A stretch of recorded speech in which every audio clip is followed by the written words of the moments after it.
rehema zako zikayaguse maisha yangu katika jina la Yesu. Baba, asante kwa sababu utanitendea na zaidi ya kunitendea katika jina la Yesu. Nisamehe makosa yangu ambayo nimekutendea, naomba unisamehe. Kaa, alafu weke mikono yako mbele. Kaa tu. Weka mikono mbele namna hii. Weka mikono yako hivi, alafu unaiangalia. Weka mikono na kusubiria uweke mikono yako. Mikono yako iwe mbele namna hii. Sema Yesu, na kuinulia mikono yangu na iweka juu kwako kama ishara ya kupata nafasi ya msamaha katika maisha, katika jina la Yesu. Samehe moyo wangu, samehe nafsi yangu. Mengi nimekukosea, mengi nimekutendea mabaya kabisa. Naomba unirehemu kwa damu ya mwana kondoo, kwa damu ya mwana kondoo. Mimi ndio nilikuwa sababu ya kusababisha damu ikamwagika. Mimi ndio nimekuwa sababu ya matukano. Mimi ndio nimekuwa sababu ya kufanya vibaya. Naomba unisamehe, naomba unirehemu. Tumia mikono yako, tumia mikono yako. Baba, katika jina la Yesu, asante kwa ajili ya mchana. Ninakushukuru Baba, nakushukuru Baba kwa ajili ya kila mmoja aliyefika na pandisha mikono yao msalabani, nikikuomba rehema na neema kwa ajili ya mikono yao. Naomba rehema na neema kwa ajili ya maisha yao pia katika jina la Yesu.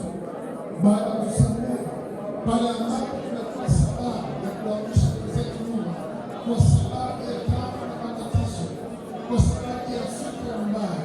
Naomba msamaha kwa ajili ya kanisa. Naomba msamaha kwa ajili ya watoto waliowazaa katika kipindi changu. Naomba msamaha kwa ajili ya watoto wa kiroho. Naomba rehema zako na neema Baba kwa ajili ya madhabahu, kwa ajili ya moyo wangu, kwa ajili ya nafsi yangu pia.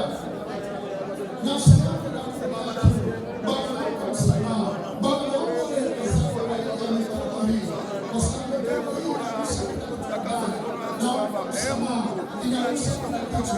Baba, naomba msamaha kwa ajili ya mikono. Baba, naomba rehema zako kwa ajili ya naomba rehema kwa ajili ya mwanadamu, kwa ajili ya mwanamama, kwa ajili ya mtoto na kijana. Naomba rehema kwa ajili ya maovu yote yanayotokea ndani ya nchi na ndani ya umma pia. Naomba msamaha kwa ajili ya maovu yanayotokea ndani ya nyumba yangu. Naomba msamaha na rehema zako Baba. Samehe vita vyetu, samehe nafsi zetu Baba, samehe maisha yetu, samehe mambo ya kanisa, uyasamehe Baba, samehe watu wako Baba. Tunaomba msamaha, tunaomba rehema zako, rehema yako Baba. Kama jinsi ambavyo ulimsamehe Hana, nasi pia Baba utatusamehe. Kama jinsi ambavyo ulimsamehe Suleiman, nasi pia utatusamehe kwa damu ya mwana-kondoo, katika jina la Yesu Kristo. Samehe maneno ya kinywa chetu, samehe maneno ya vinywa vyetu kwa damu ya mwana-kondoo, katika jina la Yesu. Baba, asante kwa sababu tunaenda kuanza nawe katika neno na tunakwenda kumaliza nawe katika neno.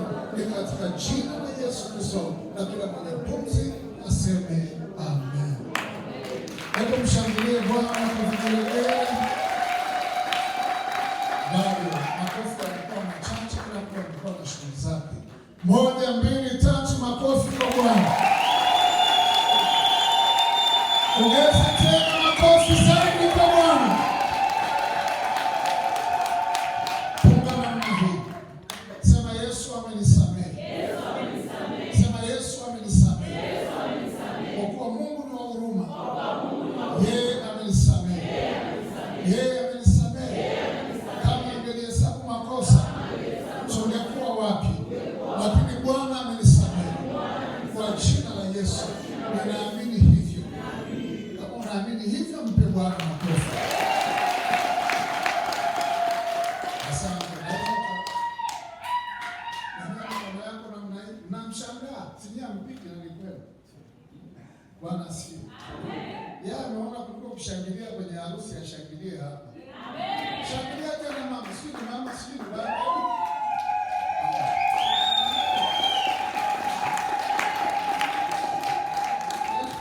Tena mama mtu mzima kabisa. Amen.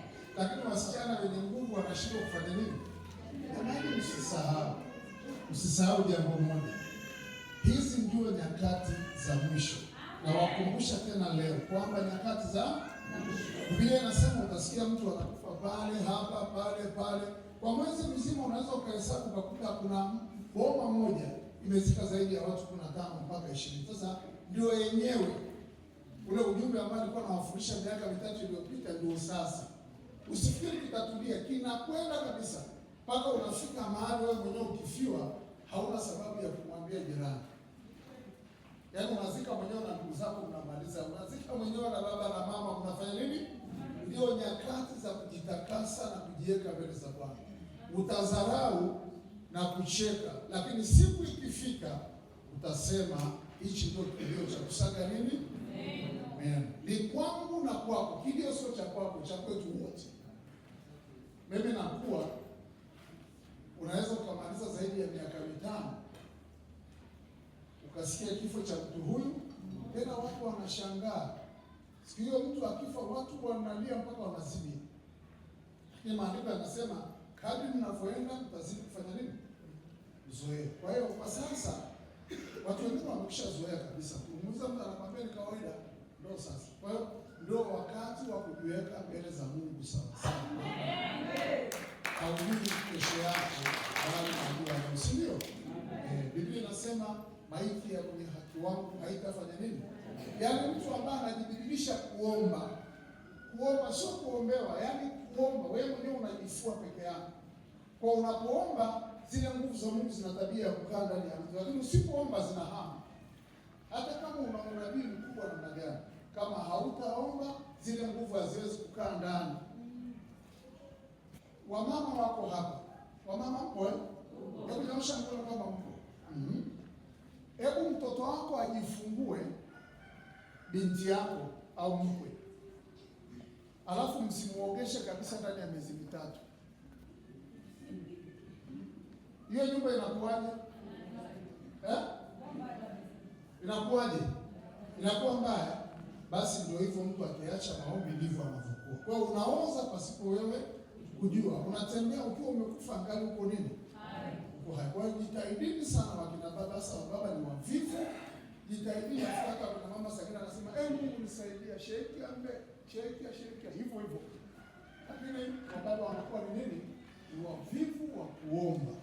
Kabisa ambavyo unakuwa mvivu duniani, na ndivyo kwa Mungu utachelewa kufika vile vile. Na haya mambo lazima tuwaeleze, isiye katokea tu tunawaambia pokea, lakini maisha yako ya baadaye tunashindwa kuongea maisha ya baadaye. Bwana asifiwe. Naomba weke mikono yako namna hii, alafu nikupe neno la unabii. Mwinjilisti anayefundisha ajaribu kutumia kama dakika 10 niweze kuombea watu. Kama utaweza hapo nitafurahi sana. Nyanyua mikono yako juu. Maana pia Mungu ni wa mipango na Roho Mtakatifu ni wa mipango pia. Kila kitu kilichopangwa mbinguni kipo pia duniani. Nyanyua mikono yako juu. Nataka nikutamkia kwamba miezi 3 kuanzia sasa Mungu anaenda kuondoa laana ya kizazi cha kwanza mpaka kizazi cha 4 kwenye uchumi wako. Nitawasomea baadaye Hesabu 22 mstari wa 6. Kwa hiyo kuanzia leo unapotia sadaka hapo, laana ndio inaanza kuondolewa namna hiyo. Huo ni ufunuo na ni ujumbe kabisa uliokamilika. Laana, watu wengi wanapita kwenye laana za wazazi, mababu na mabibi, laana ya kukosa kubarikiwa. Hasa sana laana ya kukosa kubarikiwa. Laana kuwa na laana, yaani sijui kuelezea. Unapingana na sheria ya Mungu badala ya kuipokea. Kwa hiyo ni kitu ambacho sio kizuri. Iwe laana hiyo itaondoka kuanzia leo. Miezi mingapi? 3. Kadri unavyoomba